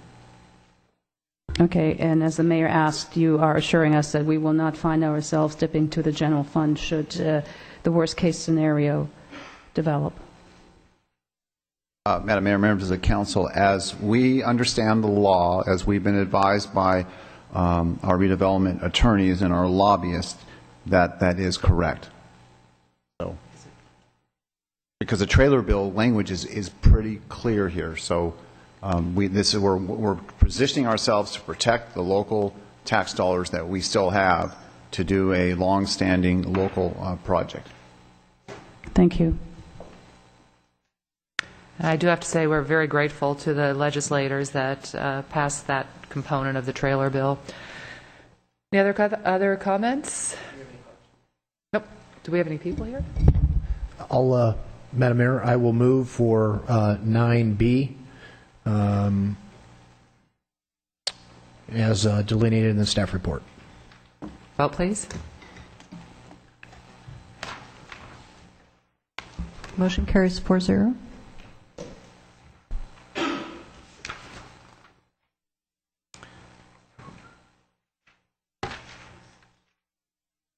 Right. Am I correct? Item 8A now? Okay, we have a public hearing. Will the city clerk please open the public hearing? Hearing advertised as required by law is open to consider agenda item 8A, proposed refunding of the 1994-1 Community Facilities District 1994 special tax bonds, the Jan's Marketplace. A speaker card is available, and we have no speakers. Can we have the Mr. Adams? Yes, Please present Mayor the report. Irwin, City Council members. I have a quick presentation. First of all, I'm John Adams, Finance Director for the City of Thousand Oaks. To my left, to my far left, I have our Assistant City Attorney, Patrick Heher, who has been assisting staff on this refunding. I also have to my left Bond Counsel, who is Paul Timmig. So they're both available for any questions as we get to the end of the presentation. For Paul, on this slide, I'll show you our financing team. Once I fix this, there we go. Paul Timmig with Quit and Timmig. Disclosure Counsel is Chris Lynch, Financial Advisor Jim Fabian, and Underwriter Scott Sollers with Stone Youngberg. Paul Timmig was actually Bond Counsel back in 1994 and 95 when we did the original issue, so he has a lot of history specifically with the Jan's Marketplace. Just quickly, here's the history. 1994 was the district was formed, in 95 bonds and issued. As the city manager reminded me today, we've been working on a refunding for this bond since in the past 10 years. And so we show in 2006 the landowners actually petitioned the city to do the refunding but didn't go forward with that. 2011, earlier this or last year, they again petitioned the city, and now we're ready to finalize the refunding. So just past council meeting, September 2011, petition by the landowners. December, there was a public hearing. Election was called. January 2012 election, both property owners voted in favor, so 100% support by the landowners. Council approved, and I think this is the important part, Council did approve bond authorization back in January. They also took a vote 4/5 based on the lien to value ratio, which is an important critical factor in this refunding. And then tonight, well, the public hearing was scheduled in May, and tonight we're here for the public hearing. Just simply, back in January, and the reason why we're here tonight is because the deal has changed. In January, the real focus was on the marketplace and improving their cash flow. And with that, the second major property owner, Sears, did not want to participate in the refunding. They want to be kept whole. So with that, that's where we were in January. Since then, and this is the update, Marketplace has changed. Marketplace has not changed their position, but Sears has wanted to participate in the refunding. So tonight we're making some procedural changes, specifically with some of the bond documents, and so that's what we're here tonight to approve and to hold a new election. Just quickly for financial results, because this is an extension of the term, there is no present value savings. It is anticipated that the savings for the next 10 years, 11 years will be $800,000 to both property owners. Currently, the debt service is about $3 million. It's anticipated to be about $2.2 million. And then they are also taking on additional debt service in 7 years outside of 2025 to 2031. Quickly, the bonds are not a responsibility of the city, but they are secured by the land, and the property owners are responsible for that, the CFD. The preliminary lien to value ratio, as noted earlier, is under 3 to 1. It's actually 2.85 to 1. The estimated value is $68 million for the center based on an appraisal, and the bonds being issued tonight, or that will be issued, is $23.7 million. So here's the tentative schedule following the election this evening and the council approval. We'll have a second reading of the ordinance July 17th, which is very critical for the refinancing. And then we'll start going through the process of refunding the bonds. The bonds will be called and paid off September 1st, and here's the timeline for that. And so tonight, council is holding a public hearing really to discuss the rate and method changes because of the change in the structure. City Council will call election. Both property owners have submitted ballots. The city clerk will tabulate those ballots, and then we'll adopt a resolution and have the first reading of the ordinance. So with that, council's or staff is available for any questions from council. Are there any questions? No. Now we're going to be open for public testimony. No public testimony. Does have any responses? Okay. The public hearing is now closed. Do I have a motion to approve recommendation number 2 in the staff report? Mr. Price. Thank you, Madam Mayor. I would move approval of item 8A in staff's recommendation. Vote, please. And just to clarify, this is just the recommendation number 2 so far. Motion carries 4-0. Okay, and can I have the city clerk now please conduct the election, open the 2 ballots of the property owners, and report the results, please?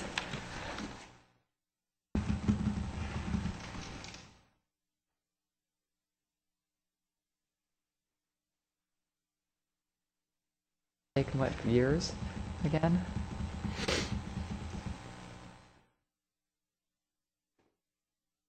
We have the total number of votes cast for the landowner election are 30 yes votes, and the affirmative results determine that the cancellation of the prior alteration of the rate and method of apportionment of special taxes for the district is lawfully authorized, and a recording of a second amended notice of special tax lien is directed. I will make a motion to approve recommendations 4, 5, and 6 as outlined in the staff report. Can we have a vote on that, please?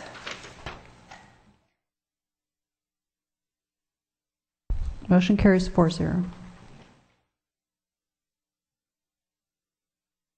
We are on. Oh, excuse me. Sorry. I need to read the ordinance title.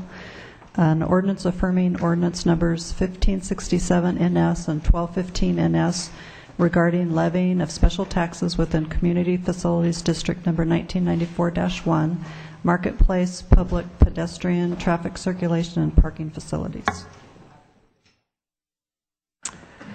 Public hearing item 8B. And can I have the city clerk please open that public hearing?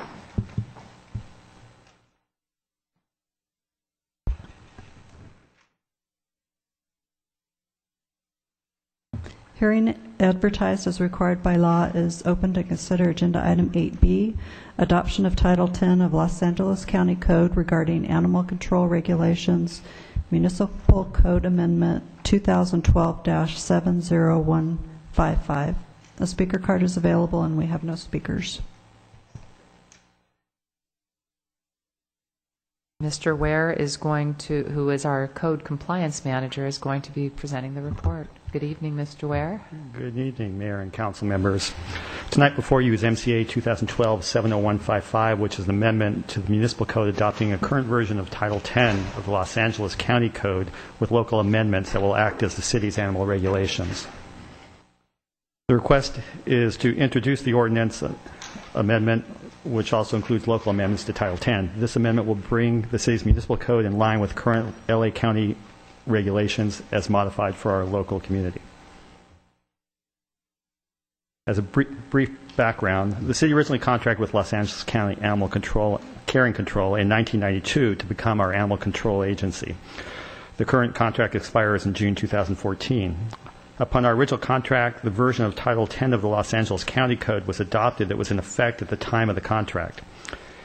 Since the original adoption of Title 10, 3 sections were amended in 2001 that modified animal nuisance provisions and responsibilities to report and the isolation of animals showing rabies symptoms. The reporting and isolation standards were adopted to deal with issues related to the needs of a Ventura County city versus a Los Angeles County city. Title 10 deals with a variety of animal issues, including the licensing of animals, the safety of animals, dealing with dangerous or vicious animals, and the impoundment of animals. In the amendment, 5 sections of Title 10 are being proposed to be amended. Some of these proposed amendments are already present in some form in our currently adopted version of Title 10. The proposed amendments are as follows. 6-1.105, 106, and 107 are actually currently in our code in some form. The only changes being proposed are some editorial changes to 6-1.105, and in 6-1.107, cats are being added as an animal that would be subject to isolation if it shows rabies symptoms, and also the time for isolation is being reduced from 14 to 10 days to reflect a change in state law.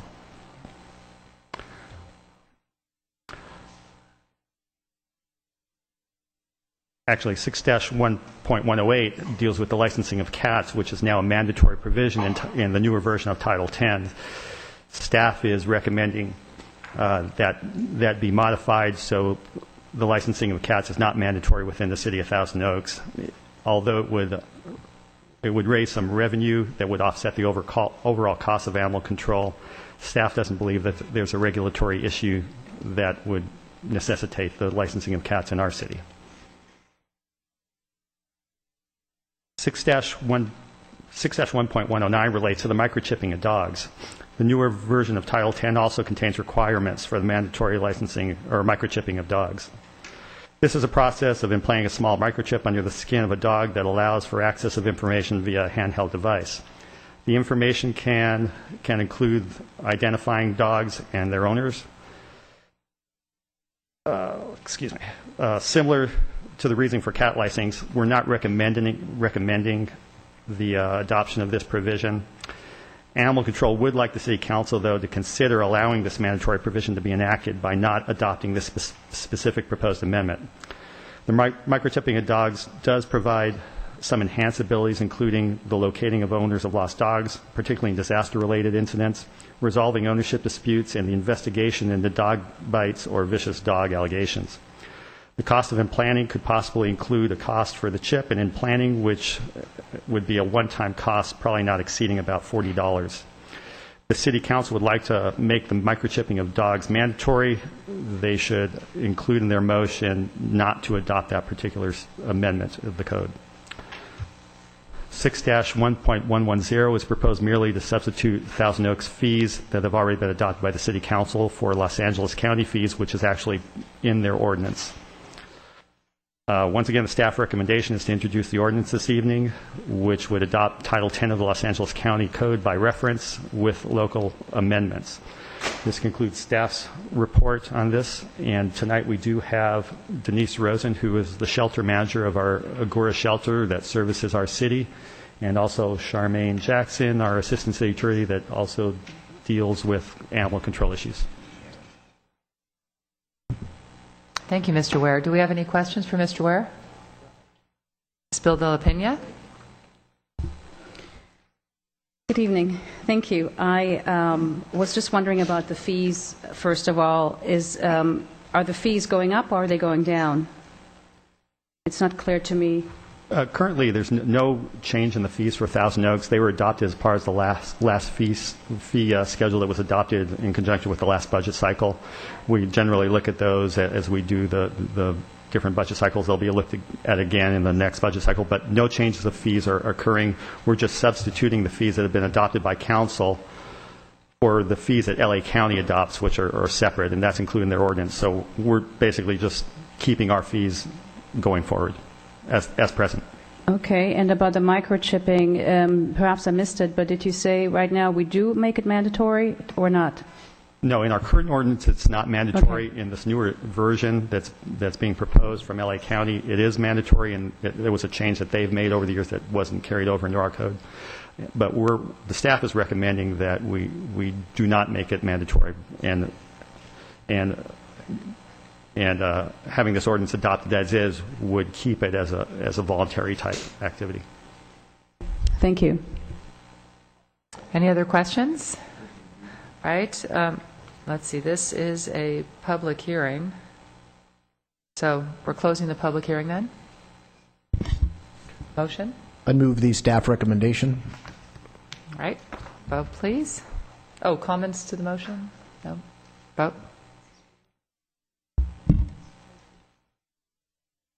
The motion carries 4-0, and the ordinance title is an ordinance amending sections 6-1.100, 6-1.105, 1.106, 107, and adding section 6-1.108, 109, and 110 of the Municipal Code regarding adoption of Title 10 of the Los Angeles County Code with associated local amendments as it relates to animal regulations. Thank you, Mr. Ware, and thank you very much, Ms. Rosen. I know you do a great job for us over there at the Agora Shelter.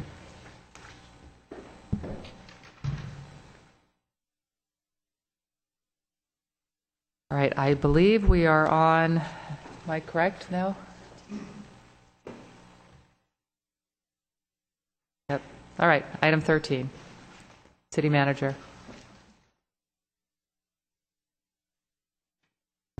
Madam Mayor, members of the council, no follow-up items by way of nothing new on the state budget, although there still is a significant deficit, and there was an update provided by our legislative affairs manager for you.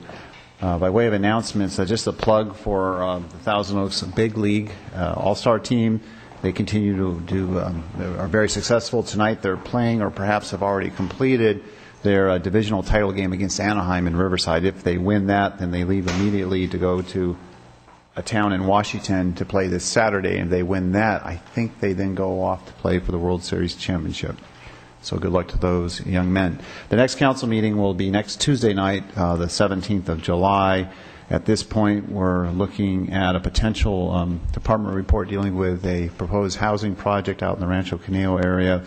We'll have a report to council on the East County Courthouse issue, and there's a number of construction contract awards. That's it for the city manager follow-up. Thank you. All right, we are going to be adjourning to our regular meeting on July 17th. That is next week. Good night, everybody.